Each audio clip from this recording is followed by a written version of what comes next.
A continuación, Noticiero Telesucesos. Clasificación A. Apto para todo público. Un noticiero pensado para usted porque se lo merece. Nos acercamos a la realidad desde diferentes perspectivas. Noticiero Telesucesos. Primera parte del Noticiero Telesucesos, con las noticias más importantes del día. Telesucesos, llegamos con nuestra señal a los sectores populares de nuestra ciudad. Quienes no tienen televisión por suscripción atenderán nuestra señal sin costo en Canal 29 UHF Telesucesos. Siempre ecuatorianos, resaltamos nuestra identidad. El básquet, esgrima, tenis de mesa, taekwondo, box y muchos deportes más en Telesucesos Sport, sin costo desde la comodidad de su hogar en Telesucesos Canal 29. Arena Telesucesos es una importante y funcional edificación cubierta dispuesta para la práctica y desarrollo de eventos del Ecuavóley. La transmisión de Telesucesos se podrá sintonizar además a través de Claro TV Canal 43, TV Cable Canal 73 y en redes sociales Facebook Live Telesucesos Quito y YouTube Telesucesos HD. Telesucesos, el canal de televisión siempre inédito.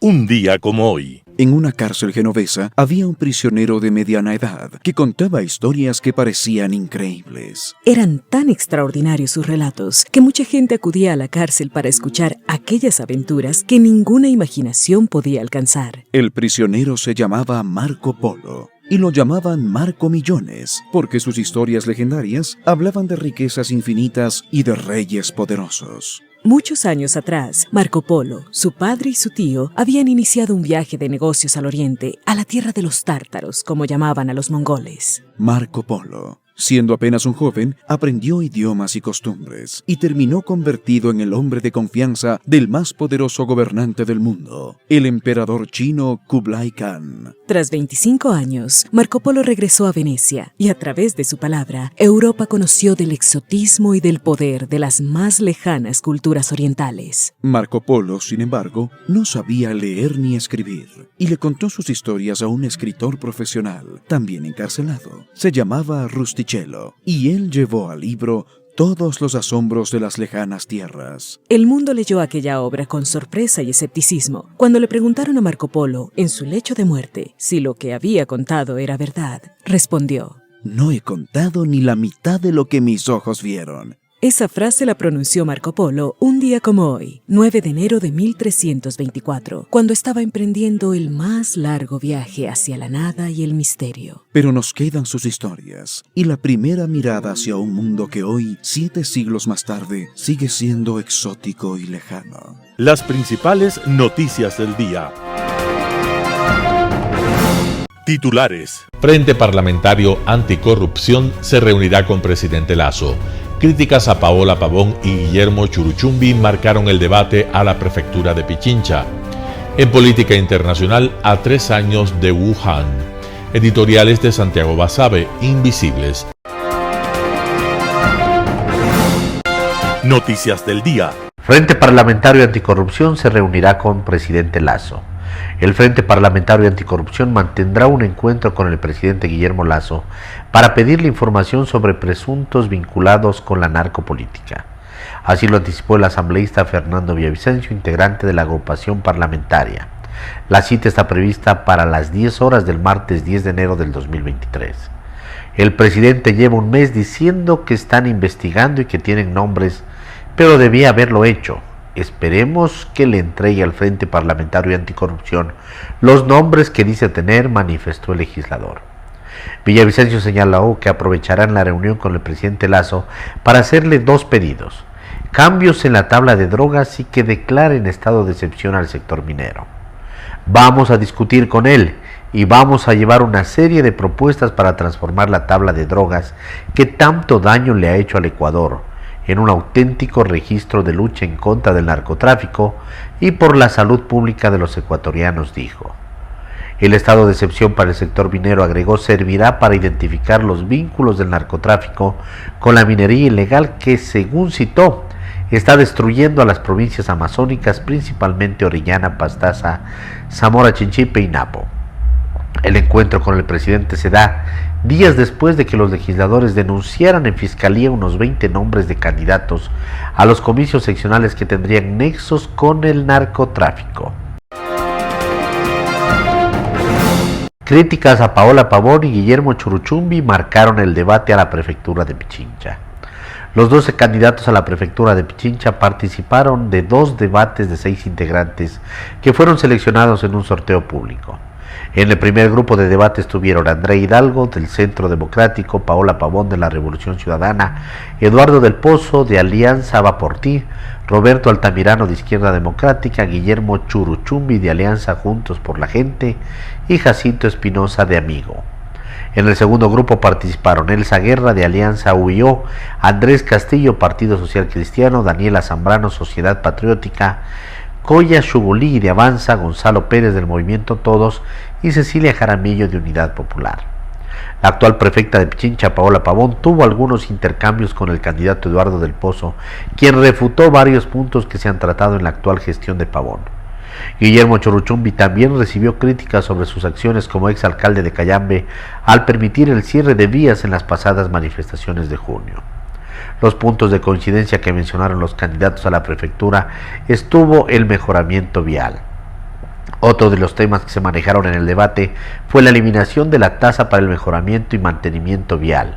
Sobre las propuestas que los candidatos estuvieron de acuerdo fueron la eliminación de la violencia de la mujer, generación de nuevos empleos, tratamiento de aguas residuales y mayor seguridad en la provincia de Pichincha luego de las olas de inseguridad. Entrevista del día.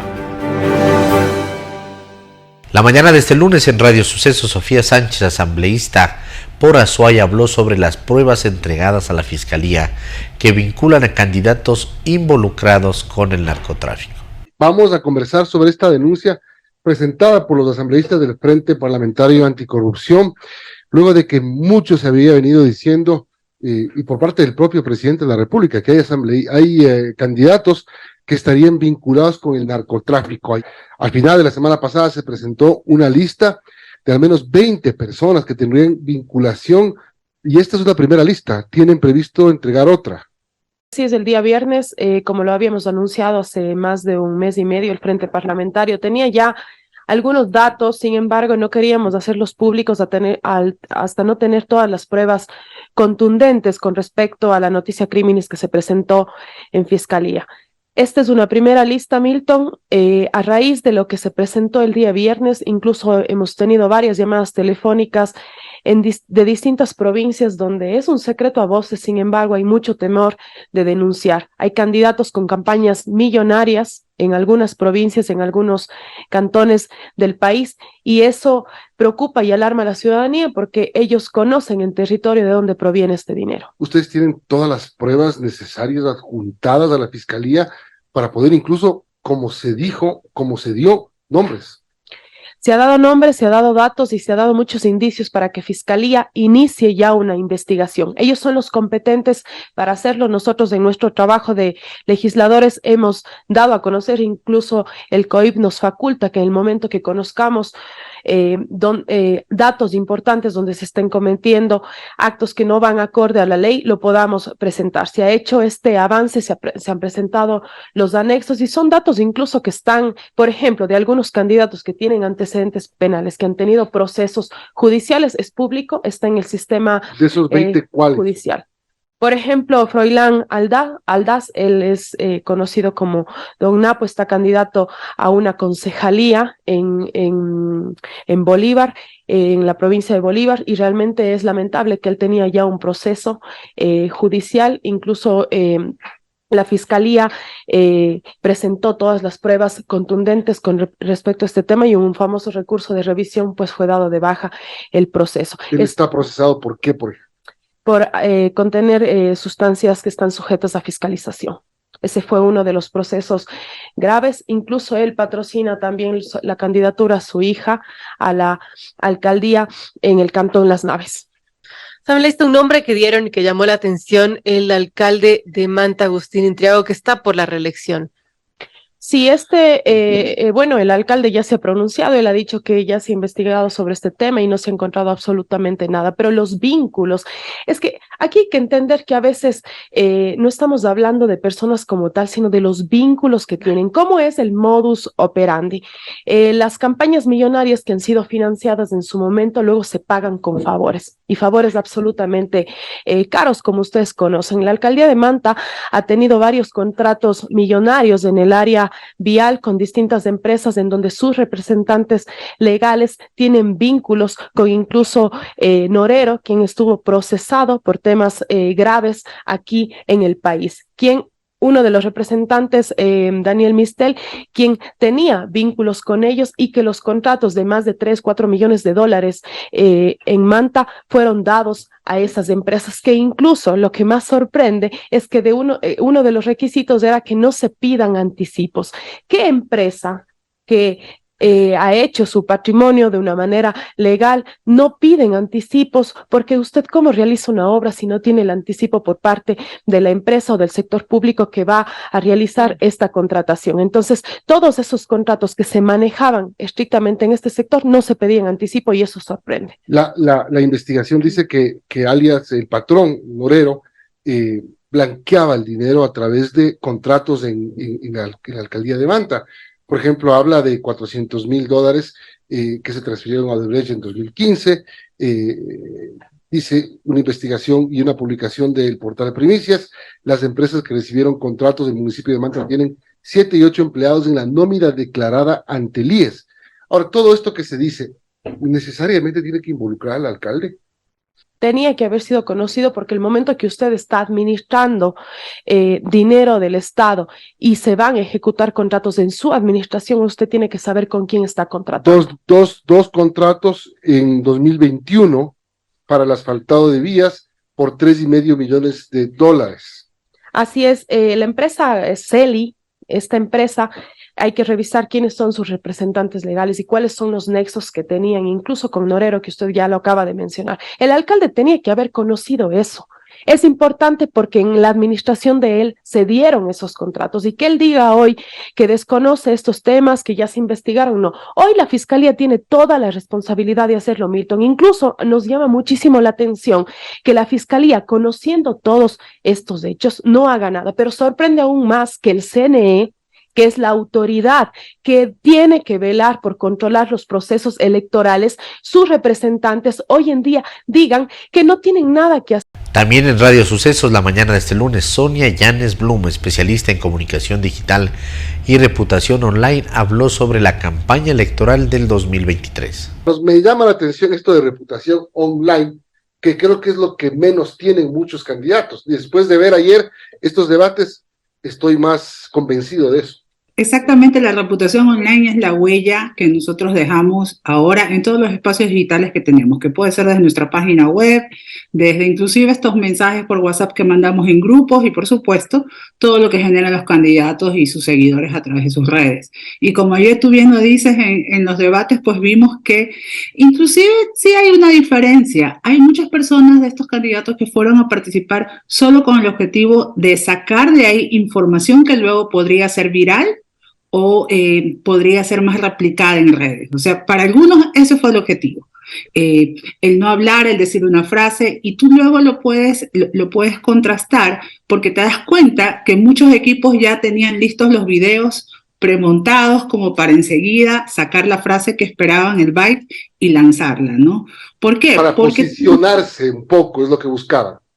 Sí, pero ojo que también hemos analizado que en estas elecciones, por el corto tiempo, las propuestas no han importado mucho, ¿no? En las semanas previas. Ha importado que diferencien al candidato, sea porque lleva un gallo en la camisa ahora, y lo vimos en los prefectos del Guayas, sea porque tienen un baile o ponen una tendencia. Quieren que por lo menos recuerden el nombre para luego, más allá, en ciertas microcampañas estructuradas, decir qué van a hacer. Pero no hay una diferencia tangible en propuesta. O sea, más o menos es que hablen de mí, no importa si hablan mal, pero que hablen. Exacto, para que me reconozcan y me diferencien, porque en el momento que están en la papeleta, recuerda que también hay un fuerte sentimiento de incertidumbre y rechazo a los políticos tradicionales. Y por eso también, si tú te das cuenta, en algunos de los candidatos, tanto en lo que tenía que ver con Guayas como Prefectura Pichincha, lo de los partidos que no querían que los involucren con determinada tienda política, no lo ponían en su ropa.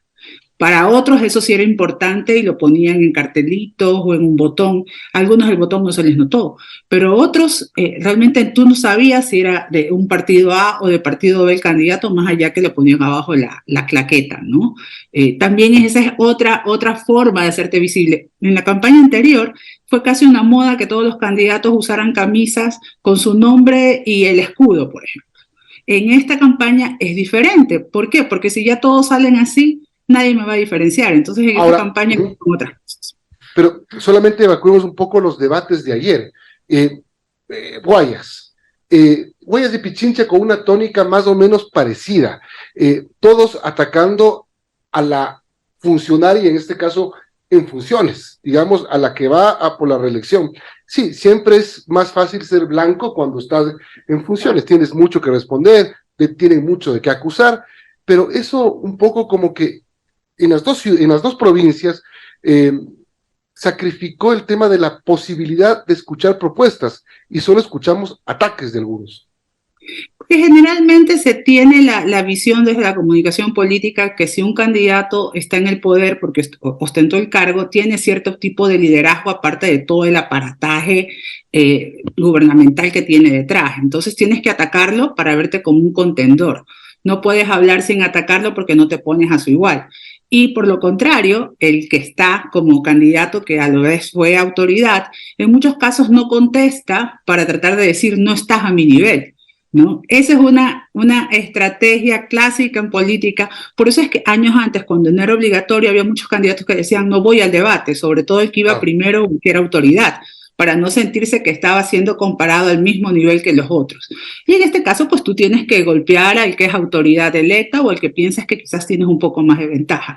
Y ahora, sí, claro, no es un arma de doble filo, por ejemplo, lo que le pasó o lo que hizo ayer la candidata Susana González al no querer contestar o referirse a ciertos candidatos, porque sí, como tú dices, a lo mejor es no ponerles a mi nivel, es mantenerlos abajo, pero por otro lado, la prepotencia también juega en contra. Yo justamente lo decía en un tuit hoy día, que era más o menos como que vas a una entrevista de trabajo y te empiezan a hacer una pregunta y tú le dices, no se lo voy a contestar porque está en mi CV, o le pones otra respuesta y le dices, esa pregunta que usted me hace no amerita mi contestación porque yo tengo más experiencia. O sea, tú quizás pudiste querer lanzar la imagen de que sabías mucho, pero el resultado no es bueno porque a la larga hasta la facilidad para poder hacer una pregunta, un contendor, le da a la gente la figura de que, ese es el líder, esa me va a representar o esa me va a defender, ¿no? Te deja un sabor bastante inapropiado si quieres ponerte como un líder fuerte. Vamos a escuchar la intervención del arquitecto Fernando Najas Cortés en Quito TV hablando sobre el ocaso que vive en nuestra querida ciudad de Quito. Nuestro programa se caracteriza por tener siempre a personajes calificados para hablar de lo que es la ciudad, de lo que es Ecuador, nuestro país, lo que es la política, lo que es la economía, y el día de hoy hemos invitado al arquitecto Fernando Najas. Él es el principal de lo que es Telesucesos, pero es un ecuatoriano, un quiteño de cepa que nos acompaña el día de hoy para hablar precisamente de la ciudad, de esta ciudad que está iniciando este año 2023 y esta ciudad que parece que en el camino, en su recorrido histórico, ha ido perdiendo su identidad. Arquitecto, ¿cómo está? Bienvenido. Gracias, David. Mira, qué importante el programa tuyo, Quito TV, porque identifica plenamente a nuestra ciudad. Los quiteños tenemos una trayectoria de afecto, una trayectoria de historia, de algo siempre que contar en beneficio de nuestra ciudad. Penosamente, en el camino nos hemos encontrado con una serie de personajes y de eventos que contradicen el espíritu que siempre ha caracterizado a los quiteños. hemos tenido dentro de este programa que se reinicia desde ya 2 o 3 meses atrás, hemos tenido personajes importantes dentro de la misma administración municipal. El administrador municipal Freddy Irazo generó una serie de expectativas, sobre todo de información sobre su gestión. También tuvimos la de Marco Moya, otro funcionario importante también, que hacía referencia al servicio ciudadano y la atención que se da a los quiteños en general con respecto a todos sus eventos diarios de comunicación, de trámites, etc. Posteriormente hemos tenido gratas intervenciones de gentes que están plenamente identificadas con la ciudad. Estuvimos con un ícono del básquet, un ícono sobreviviente del básquet, el arquitecto Nicanor Favara. Luego tuvimos la presencia también de un personaje quiteño con una trayectoria también muy importante en el área monetaria, el doctor Rodrigo Espinosa. En fin, programa de Quito TV no solamente trata de resaltar la personalidad y identidad de los quiteños que invitamos nosotros a este programa, sino que intercambia vivencias y recorridos de nuestra ciudad. Yo considero que quienes no conocen su pasado seguramente no van a conocer su futuro. Ese es el caso concreto de una ciudad metropolitana con un crecimiento pero inaudito en los últimos 15 o 20 años, en donde hemos tenido la presencia de cantidades que fueron de gente que fueron acogidas en nuestra ciudad en una forma de absolutamente de beneficio para ellos. Eran gente que buscaba expectativas en la ciudad de Quito, las encontraba porque siempre hubieron brazos abiertos para que desarrollen sus actividades. Seguramente constituyen actualmente el eje laboral en muchos sectores de nuestra ciudad. Sin embargo, de contrapartida también hemos tenido una serie de eventos tristes generados por un desconocimiento de qué representa nuestra ciudad, que cada vez parecería que va viviendo una especie de ocaso por sus malos dirigentes. En la parte de alcaldes de la ciudad hemos tenido verdaderos personajes. Yo puedo recordar, por efectos de mi edad, del primer alcalde de la ciudad, que era Jacinto Gijón Camaño. Y yo vivía en un sector cercano a la Circasiana, que era el punto de partida de una estructura espectacular que se dio con respecto a lo que representaba la quiteñidad, que era la quinta de la Circasiana. Han habido una serie de eventos que son importantes recordarlos, y lo importante es que los he vivido. En gran parte han sido parte de vivencias que me han convertido en una especie de contador de historias, porque una es ser historiador y otra ser un contador de historias. Yo puedo hacer una relación de nuestra ciudad, de la ciudad de Quito, a partir de que tenía 5 o 6 años. 5 o 6 años en donde puedo recordar que todavía existía el tranvía. ¿Llegaba hasta dónde? ¿Hasta la Colón? El tranvía venía desde Chimbacalle y llegaba hasta la Colón por la 10 de agosto.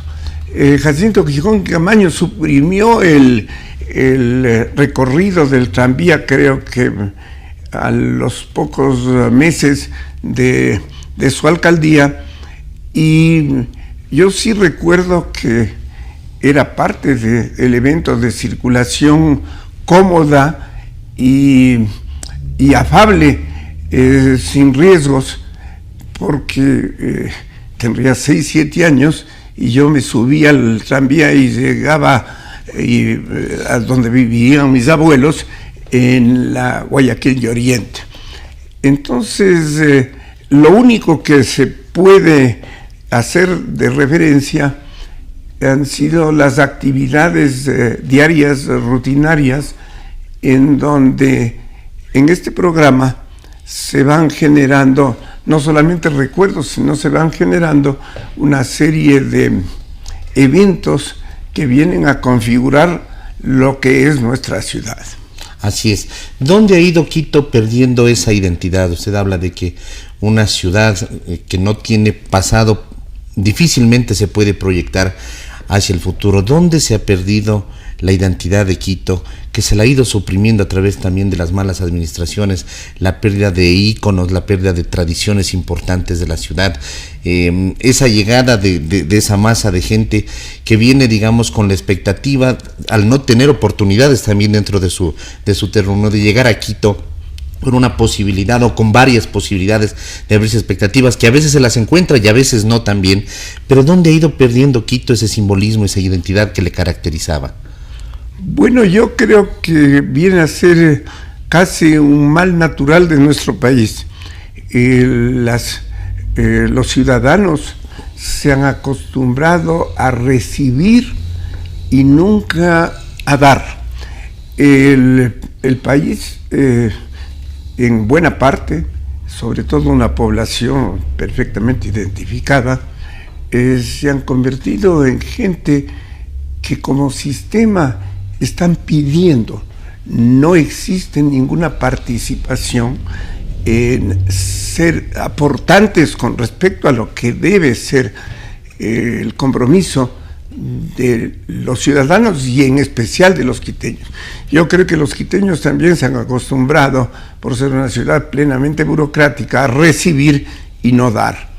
Los ecuatorianos también, en buena parte, adolecemos de este defecto. Yo no me identifico en este defecto porque mi trayectoria ha sido siempre relacionada con trabajo.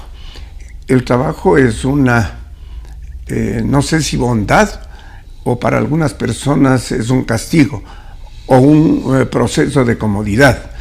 En todo caso, en mi caso personal, considero que el trabajar genera una satisfacción personal, a tal nivel que yo pienso muchas veces que nunca he trabajado y que siempre me he divertido. El concepto del trabajo ha dejado de tener la trayectoria que encierra como tal, y es más cómodo ser un empleado público, ser un asambleísta, tener un cargo honorífico que dé perspectivas en su actividad, perspectivas de crecimiento personal, en gran cantidad de casos no legítimas sino ilegítimas. En todo caso se van perdiendo los conceptos y los valores que creo que han pertenecido siempre a la sociedad quiteña. Las 3 últimas alcaldías han sido cómplices de este desarrollo nefasto de la ciudad. Comienza con las acciones de un mitómano de Correa, con la creación del Metro de Quito, el seguimiento de esta fantasía, de esa fantasía mal calculada, sin recorridos de sentido común, lo inicia el doctor Augusto Barrera. Él trató siempre de halagar a su mayor y recibió como premio una ridícula y desproporcionada placa de reconocimiento al presidente. Se la tuvo que guardar en el fundillo. En todo caso, también los quiteños creo que tenemos algo de humor, y no sé si de humor negro, cuando yo digo la trayectoria de Arturo Barrera, la digo como un inicio de una mala época para Quito. No contar con la subsiguiente del señor Canguil. El señor Canguil vino a la ciudad con expectativas inventadas por él con respecto a una participación en México de un personaje que seguramente ni le conocía. En todo caso, se vendió bien y generó también una alcaldía sin ninguna trascendencia. Y el remate, la cereza en el pastel, pues la hemos tenido con el periodo del alcalde Yunda. Entonces es penoso porque con estas realidades comenzamos a recordar con nostalgia una serie de personajes que hicieron nuestra ciudad. Entonces tenemos de Ricardo Chiriboga Villagómez, que fue un alcalde populista que benefició a la ciudad en muchos de sus actos. Tuvimos la presencia como alcalde de Carlos Andrade Marín. Carlos Andrade Marín, un personaje que tuvo una trayectoria importante, en una época importante del país, ante una fallida conferencia panamericana de cancilleres que se desarrolló cuando él era personero municipal y que dio origen al Palacio Legislativo, al Hotel Quito, malbaratado, no sabemos a quién, dicen que a unos chinos. Yo creo que nos hicieron los chinos a nosotros, ¿no? En todo caso, se construyó la vivienda estudiantil de la Universidad Central, la residencia universitaria, en donde se fueron dando una serie de actividades y de realizaciones que configuraron la ciudad. Se creó también el Estadio Olímpico, se crearon el Palacio Legislativo, definitivamente fue construido también en esa época, y la conferencia no se dio, pero las obras quedaron. Las obras quedaron en beneficio de Quito como el inicio de una serie de pasos que conducían nuestra ciudad dentro de la modernidad. El Hospital Carlos Andrade Marín fue parte también de la gestión del alcalde Andrade Marín. Para nosotros, para quienes fuimos egresados del Colegio Sebastián de Benalcázar, un recuerdo muy importante, porque el ingeniero Miguel Andrade Marín, hermano de Carlos, de Carlos Andrade Marín, fue el gran gestor del Colegio Benalcázar. Yo tengo el orgullo de que ninguno de mis compañeros de colegio han tenido grilletes en sus tobillos. Eso es importante. Todos han tenido una trayectoria decente, una trayectoria de bien, una trayectoria de trabajo, y en esa trayectoria siempre se hizo honor al lema del Colegio Benalcázar, que era siempre decir la verdad. Yo creo que uno de los defectos de los no quiteños y de los no estudiantes del Colegio Benalcázar es ser contradictores de la verdad. Ahora vivimos etapas en donde la verdad es pisoteada, la verdad sirve simplemente para acceder a cargos públicos, la verdad constituye simplemente un mero espectáculo de ofrecimientos para optar a cargos y a beneficios no siempre lícitos, que se han hecho ya costumbre en nuestro país.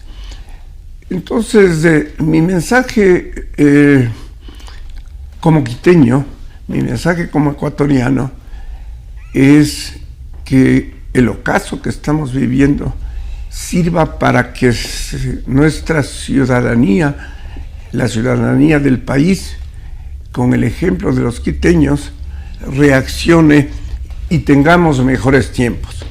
Mejores tiempos que muchas veces han sido peyorativos por el alcalde del Grillete, diciendo que somos hombres de bien. Definitivamente no queremos ser hombres de mal. Queremos que el programa de Quito TV también sea un eje de orientación de lo que debemos ser los quiteños y los ecuatorianos. Los quiteños también tenemos que participar en el beneficio de nuestro país, en el beneficio de nuestra ciudad y en dar ejemplo para que determinados espectáculos de farándula que vivimos permanentemente, sobre todo para las autoridades en la expectativa de las próximas elecciones, no sean el eje esta farándula de la trayectoria de la gente que en alguna forma debe dirigirnos. Un panorama de noticias para su estatura intelectual.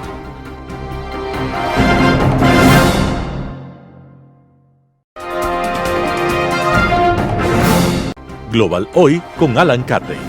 Buen día con todos. Un COVID inoportuno me impidió estar con ustedes la semana pasada. En todo caso, estoy de nuevo por acá y recordando justamente a 3 años de Wuhan. Finalmente, tras más de un mes de opacidad, subterfugios y hasta persecución a médicos y científicos que advertían a las autoridades de salud chinas sobre el peligro de una epidemia respiratoria que se estaba configurando ante sus ojos, con pacientes que misteriosamente morían por complicaciones respiratorias en los hospitales de Wuhan, el 20 de enero del año 2020, el año del murciélago, el gobierno chino, muy a su pesar y a regañadientes, tuvo que anunciar oficialmente de la pandemia que se estaba desatando, cuyo origen, de nuevo negado y desconocido por el régimen chino, se estableció tras investigaciones complejas por la destrucción de las evidencias a causa de los procedimientos de desinfección y de limpieza implementados por las autoridades chinas en el mercado de Wuhan, que este era el epicentro de la pandemia. La investigación de la Organización Mundial de la Salud estableció, a costa aún de las iras de Pekín, que efectivamente la pandemia tuvo su origen en Wuhan por una mutación zoonótica en algún animal, con probabilidad un murciélago, que habría sido el portador original del virus, una variante de otros virus respiratorios también originados en China en años anteriores. La existencia en dicha ciudad de un laboratorio biológico donde se experimentaba con virus seguramente fue causa del secretismo y hermetismo chinos al sentirse afectados por teorías conspirativas sobre el desarrollo de armas biológicas en ese laboratorio.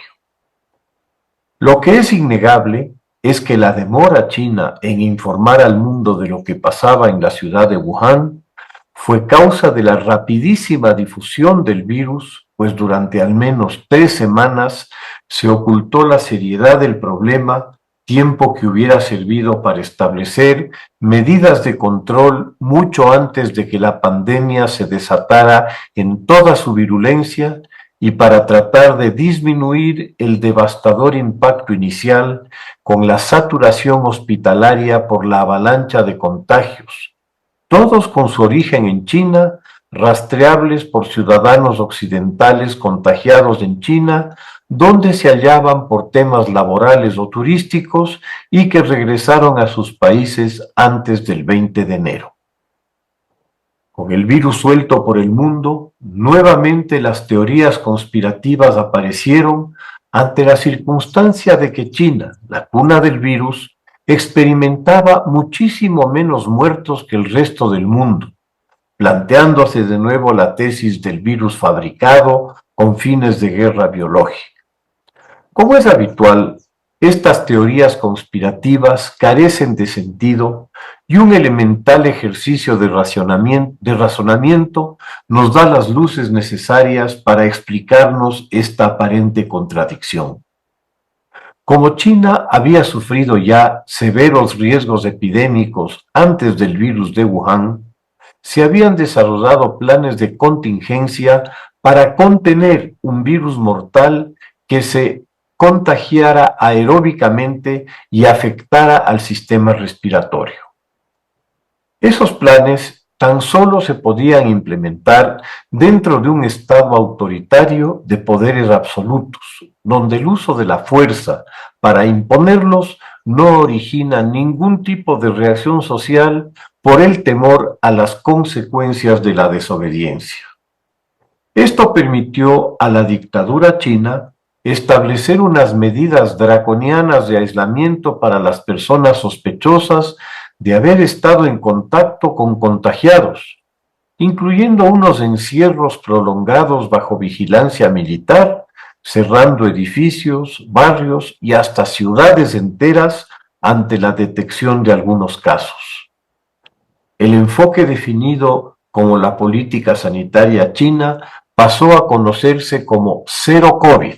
Esto es, no era tolerable un solo caso sin aislarlo totalmente y el seguimiento de los contactos de ese enfermo con otras personas era implacable, con el uso de los considerables medios electrónicos de espionaje que en China son omnipresentes y que a raíz de su aplicación masiva durante la pandemia pasaron a normalizar un estado de vigilancia como el que prefiguró George Orwell en su profético 1984. Esta política extrema impuesta en China dio frutos al régimen inicialmente, manteniendo unos índices de mortalidad muy bajos al precio de paralizar su economía, provocando de rebote una disrupción severa de la cadena de suministros para un mundo que se había acostumbrado ya a recibir de China, convertida por la codicia empresarial occidental, en la fábrica del mundo, una miríada de productos a costa de desmantelar el potencial industrial en sus propios países y ponerse a merced de la voluntad del régimen chino, en cuyas manos se puso la seguridad estratégica de Estados Unidos y Europa en lo referente a insumos y equipos médicos y a medicinas al menos. Justamente Europa y Estados Unidos fueron los más afectados por el primer impacto del COVID-19 por el alto porcentaje de población en riesgo. Los adultos mayores de 60 años, el 20% de su población, segmento que registró el máximo índice de mortalidad entre los contagiados. Venturosamente, la capacidad científica de los laboratorios occidentales y la coincidencia de investigaciones en curso sobre enfermedades respiratorias permitieron que en un plazo inusitadamente corto se logre el desarrollo de varias vacunas exitosas con las que enfrentar a la pandemia. Las grandes farmacéuticas impulsaron la producción de miles de millones de dosis de vacunas, con lo que se frenó significativamente la expansión de la pandemia, extendiéndose su empleo al resto del mundo a lo largo de 2021 y parte de 2022. Mientras la respuesta del mundo occidental a la amenaza sanitaria fue la científica, con un enorme respaldo financiero estatal para los laboratorios y una difusión mundial de las vacunas desarrolladas, China mantuvo sus políticas de aislamiento interno y externo al margen de su diplomacia de las vacunas, al punto de prohibir el ingreso de viajeros desde el exterior o imponiendo unas cuarentenas severísimas a quienes llegaban al país, sean chinos o extranjeros. 2022 tampoco significó ningún cambio. Al contrario, el premier Xi, de cara a su reelección para un tercer periodo como máximo dirigente de China, enarboló la bandera del COVID-0 como lema de campaña de cara a la población, cuya vida, durante su campaña al menos, afirmaba situar por sobre cualquier consideración económica, y pese a las evidentes muestras de cansancio y de rechazo que generaban por las dificultades y pérdidas económicas y de empleo que tal política generaba. Finalmente, tras alcanzar su reelección y ahondarse las protestas y el malestar social en numerosas ciudades de China, la preocupación por la vida y la salud del pueblo al parecer dejó de ser tan importante y la política de cero COVID, tan cara a Xi Jinping, se abandonó repentinamente, eliminándose las restricciones y controles extremos que se habían aplicado de manera sistemática en el país.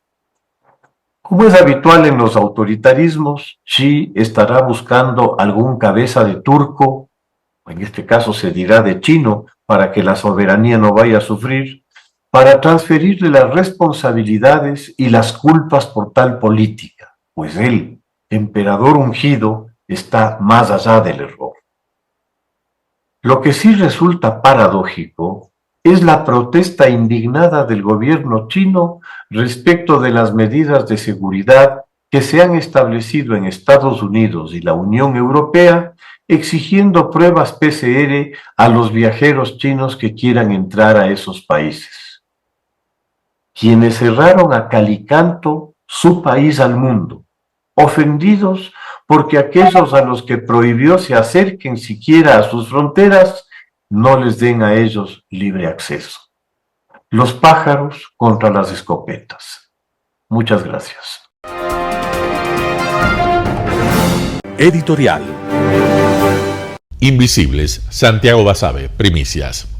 Ese es el adjetivo que mejor describe al gabinete ministerial del presidente Lasso. Algunos no pueden ser vistos porque sus declaraciones, lejos de ayudar al gobierno, entorpecen las acciones que se intentan emprender. Por ello, resulta mejor apartarlos de la opinión pública y los medios de comunicación.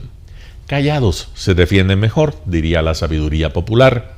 Callados hacen menos daño, aseverarían los más perspicaces. Otros rehuyen ser vistos porque es tan poco lo que han ejecutado en términos de política pública que el libreto, aún para las entrevistas más direccionadas, es tan limitado que más allá del saludo de inicio y la despedida, es poco lo que se puede aportar. Así, entre los que no pueden ser vistos y los que rehuyen al escrutinio ciudadano, está el grueso de los asientos que rodean a Carondelet. El escindido Ministerio de Gobierno y Policía es una muestra clara de lo dicho. Mientras el ministro Jiménez dedica su tiempo a publicar un libro sobre sus reflexiones como candidato a alcalde de Guayaquil, fundándose en el favor de 40.089 votos recibidos, es decir, el 2.95% de los votos, la gobernabilidad del país se cae a pedazos. En seguridad interna sucede algo similar. Luego de liderazgos fuertes en esa cartera de Estado, ahora lo que se percibe es que el ministerio está fusionado al 911. En realidad da la impresión de que al Capi Zapata le han encargado la conducción de un ministerio y que pronto retornará al espacio del que nunca debió salir. Su posición sigue siendo la del afable propulsor de los corazones azules o la del portavoz de lo que otros deciden en situaciones de riesgo. Lo que Natura no da, Salamanca no presta, dice el refrán. En inclusión social, o lo que los más adultos conocen como bienestar social, pasa poco o al menos es muy poco lo que se conoce. Un ministerio históricamente clave por su repercusión en la vida de la ciudadanía y también por el apoyo que de allí se deriva a las urnas, ahora parece no existir. La situación es aún peor en agricultura. Solamente conocer el nombre del ministro es ya una tarea complicada incluso entre los círculos más cercanos al gobierno. En defensa, el diagnóstico va en la misma línea. Sobre el caso de Don Nasa se conoce poco y respecto al radar caído en Montecristi mucho menos. La conclusión es, por tanto, que las palas de general no bastan para generar liderazgo en la vida pública. Tampoco son suficientes para propiciar cohesión al interior de las Fuerzas Armadas de sus 3 ramas. Pero, como toda regla siempre presenta una excepción, acá esa regla también se cumple. El canciller, por ejemplo, es uno de los que entran en ese minúsculo grupo de secretarios de Estado que justifican su cargo. Algunos avances importantes ha tenido su gestión en el plano internacional y también en el local, porque en varias ocasiones el canciller ha tenido la penosa tarea de replantear las inapropiadas declaraciones del jefe de Estado. Basta ver lo ocurrido recientemente en Washington, cuando luego de una visita oficial que propició algunos temas de interés para el país, el canciller no tuvo tiempo para posicionarlos en la discusión pública, sino que debió orientar sus esfuerzos a relativizar el afán reeleccionista del presidente. Menudo trabajo del canciller, pues no era fácil lidiar contra la impertinencia de la declaración en lo diplomático y el absoluto desconocimiento del jefe de Estado sobre la opinión que de él tiene la ciudadanía en lo cotidiano. En esa penosa tarea le ha acompañado el ministro Prado, otro de los pocos que sale del montón de los invisibles. Finalmente, siempre hay casos que no encajan en clasificaciones. Acá, en el gabinete de los invisibles, uno de ellos es Patricio Donoso. Si se trata de identificar a alguien que sigue la línea del proyecto oficialista históricamente y que tiene fuerza electoral propia, es el ministro de Trabajo. Sin embargo, luego de una presencia activa durante los primeros meses del gobierno, de a poco la figura y la voz del 2 veces asambleísta se ha ido apagando. En un mundo de política personalista como el nuestro, quizás las características anotadas no favorecen al ministro. Bien es sabido que cuando alguien tiene opciones o destrezas, las lanzas de los más cercanos, ni siquiera de la oposición, apuntan a minimizarlo. Largo ejercicio es el de colocar uno a los invisibles, quizás por ello acá constan solo algunos de sus exponentes. Ya en el plano de la comparación, entre los ministros de ahora y los de antes, la diferencia está en que los de en épocas pasadas se limitaban a cumplir a rajatabla las disposiciones que provenían del jefe supremo. Los de ahora son más autónomos porque no tienen una línea política a seguir y porque han demostrado ser poco eficientes para propiciar políticas públicas que salgan de su propia iniciativa. En resumen, unos y otros, invisibles al final de cuentas, llevan el debate de la pregunta sobre la real incidencia de los gabinetes ministeriales en la toma de decisiones en formas de gobierno presidencialistas. Ahí hay una discusión pendiente. Santiago Basabe, Primicias. Deportes. Amigos, bienvenidos a su segmento de deportes aquí en el noticiero Telesucesos. La semana pasada se desarrolló la última fecha de la primera etapa del campeonato de Ecuavóley Sub-19 Copa Mazapán en la arena Telesucesos. El martes 3 de enero se jugó el partido entre las escuadras de Blo Guevara versus la Escuela Formativa de Ecuavóley de Telesucesos. Se enfrentaban 2 de los mejores equipos del campeonato en un partido que causaba mucha expectativa. Al final no defraudaron, convirtiéndose posiblemente en uno de los mejores partidos que se ha vivido en este torneo. Telesucesos se impuso en 3 15 muy reñidos, 15-12 en 32 minutos de duración, 12-15, 27 minutos de duración y 15-13 en 50 minutos. Blo Guevara alineó a Henry Guevara, Jonathan Guevara y José Soledispa. Telesucesos por su parte puso a Marcelino Aguas, Joel Chillagana y Jonathan Taco. El viernes 6 de enero se jugó en cambio el partido entre los equipos de la Escuela Formativa de Ecuavóley de la Capilla, que necesitaba por lo menos conseguir un set para clasificar entre los 8 mejores, versus la Escuela Formativa de Ecuavóley del Pollo B. La Capilla logró asegurar su clasificación, ya que a pesar de perder el partido, logró rescatar un 15. Los parciales fueron en favor del Pollo B, 15-9, 12-15 y 15-9 en 1 hora 35 minutos de partido. Las alineaciones fueron las siguientes: por el lado de la Capilla, César Pérez, Anthony Suquillo y Marlon Parrales, dejando para la alternativa a su hermano Jan Parrales. Por el lado del Pollo B, Brian Cadena, John Becerra y Jonathan Huiña. Hay que mencionar además que el partido que tenía que cumplirse el miércoles 4 de enero entre la Federación de Ligas de Calderón Fedelig y la Escuela Formativa de Ecuavóley de Nayón no se pudo realizar por calamidad doméstica de los jugadores de Fedelig, cumpliéndose finalmente este partido el sábado 7 de enero en la cancha La Independencia. Fedelig se impuso en 3 15 por marcadores de 15-11, 1-15 y 15-3. Nayón, a pesar de perder, clasificó a los cuartos de final. La tabla de posiciones final de la primera etapa quedó así. Primero, Barderos con 29 puntos. Segundo, Nueva Generación con 28 puntos. Tercero, Escuela Formativa de Coavoley de Telesucesos con 25 puntos. Cuarto, Blog Guevara con 24 puntos más 82. Quinto, Escuela Formativa de Coavoley del Pollo B con 24 puntos menos 8. Sexto, Federación de Ligas de Calderón Fedelic con 19 puntos. Séptimo, Escuela Formativa de Coavoley de Nayón con 17 puntos más 42. Octavo, Escuela Formativa de Coavoley de la Capilla con 17 puntos menos 9. Hasta aquí los clasificados. Y noveno, la Escuela Formativa de Coavoley y el Pollo A con 16 puntos. El campeonato se pone al rojo vivo y los enfrentamientos de cuartos de final serán los siguientes en eliminación directa. Martes 10 de enero, Barderos versus la Escuela Formativa de Coavoley de la Capilla a las 17 horas. Miércoles 11 de enero, 17 horas, Blog Guevara versus la Escuela Formativa de Coavoley del Pollo B. Jueves 12 a las 17 también, Nueva Generación versus Escuela Formativa de Coavoley de Nayón. Y el viernes 13 de enero, la Escuela Formativa de Coavoley de Telesucesos versus la Federación de Ligas de Calderón Fedelic a las 17 horas. Todos estos partidos por la señal en vivo y en directo de Telesucesos y sus distintas plataformas. Hasta aquí el segmento deportivo de su noticiero Telesucesos. Emoción sin límites los días jueves y viernes desde la comodidad de su hogar. Resaltamos nuestra identidad como ecuatorianos iniciando transmisiones en Telesucesos del Ecuavoley, que representa, luego del fútbol, el deporte más popular de nuestro país y el que practican los ecuatorianos residentes en muchos países del mundo. Nuestra señal será transmitida en directo por televisión abierta en la ciudad de Quito y a través de las redes sociales a todo el país, así que llegará a Estados Unidos, España e Italia, creando a través del Ecuavoley un nexo fraterno entre ecuatorianos y entre los inmigrantes de nuestro país. Telesucesos, con sus transmisiones, jerarquizará esta práctica deportiva, convocando importantes competencias de Ecuavoley dentro y fuera del Ecuador. Llegando con deportes no atendidos por los medios de comunicación que han concentrado su acción en el fútbol.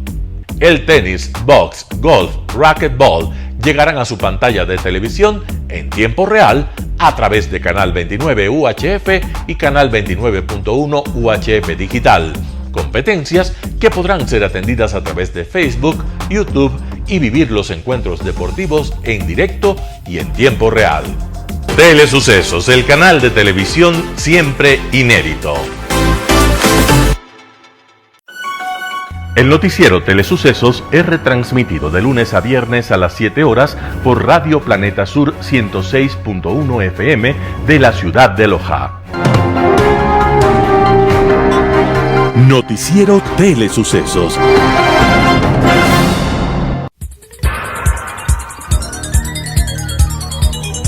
Las opiniones vertidas en este espacio por la producción y dirección del programa son de exclusiva responsabilidad de sus autores y de quienes intervienen en ellos.